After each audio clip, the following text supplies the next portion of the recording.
Oke, kita memasuki tahap berikutnya yaitu memahami bed load transport rate. Ya, khususnya kita menggunakan metode Ensign-Brown method. Nah, di Ensign-Brown method, jadi formulanya adalah seperti ini. Ada unsur UP, ini UP di sini. Jadi UP itu akan sama dengan pembagian dari laju aliran sedimen. Nah, diingat di sini laju aliran sedimen itu di sini dinotasikan sebagai Newton meter per second. Jadi ini akan ada per lebar saluran, nah, M ini, dan di situ akan ada menggunakan kecepatan jatuhnya fall velocity yang sudah ditentukan harus menggunakan formula Rube di atas. Nah, oke. Nah, berikutnya di slide berikutnya penjelasannya adalah gini.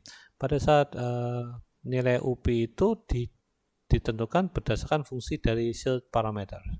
Nah, di sini akan ada pembagian pada saat UP itu dihitung berdasarkan shield parameter, akan ada dua kriteria yang kita harus kita lakukan kalkulasi. Nah, nanti kita bisa menghitung laju aliran sedimen itu mengacu tadi ingat pada saat di sini adalah per lebar saluran. Makanya pada saat kita pengen menghitung berapa laju aliran sedimen dikalikan sama B. Karena lebar salurannya adalah B, ya, makanya akan didapatkan Newton per detik. Nah, berapa nilai UP ini? Ini bisa kita lihat di sini. Jadi kurva Ensign-Brown itu UP ini bisa dihitung berdasarkan ini. Nah, dari grafik ini kan kita bisa dapatkan nilai dari UP-nya. Nah, berikutnya ini adalah urutan dari langkah-langkah perhitungan teman-teman bisa lakukan. Jadi pada saat ada studi kasus, teman-teman bisa melakukan kalkulasi berdasarkan urutan berikut. Oke, dari 1 sampai 3. Berikutnya adalah sampai step 4. Nah, akhirnya didapatkan laju pergerakan sedimen di akhir itu.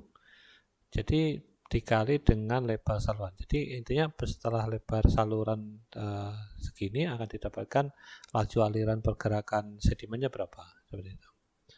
Oke, terus metode berikutnya yaitu Meyer-Peter method. Ini menggunakan bed load transport rate juga, tapi menggunakan metode Meyer-Peter. Ini formulanya, ini relatif lebih sederhana sebenarnya. Jadi dia menggunakan formula ini. Nah, teman-teman bisa tetap di situ ada parameter shieldnya, ada bagian gravitasi, diameter solidnya. Nah, ini akan kita gunakan. Nah, tapi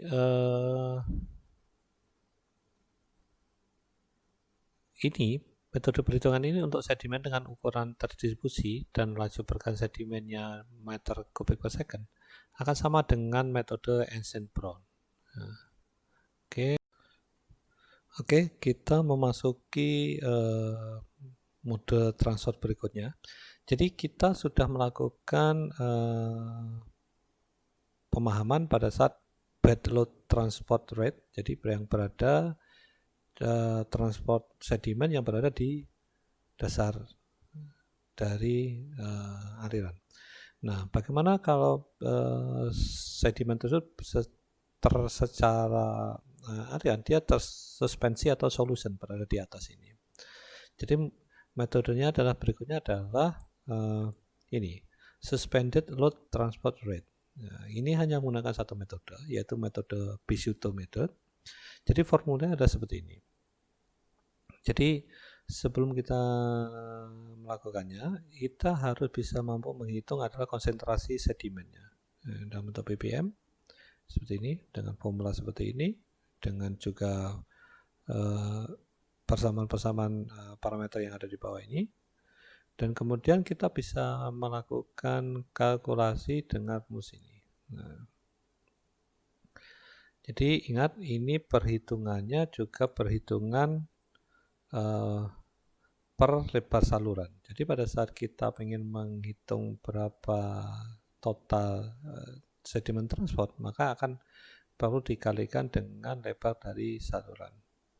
Jadi untuk perhitungan sedimen GS-nya akan sama dengan bed load transport di atas. Oke, mungkin seperti ini, dan kita bisa lebih memahami pada saat kita melakukan studi kasus, melakukan kalkulasi, di mana di sana kita bisa memilih ini metode mana yang paling sesuai untuk melakukan pendekatan studi kasus yang kita hadapi.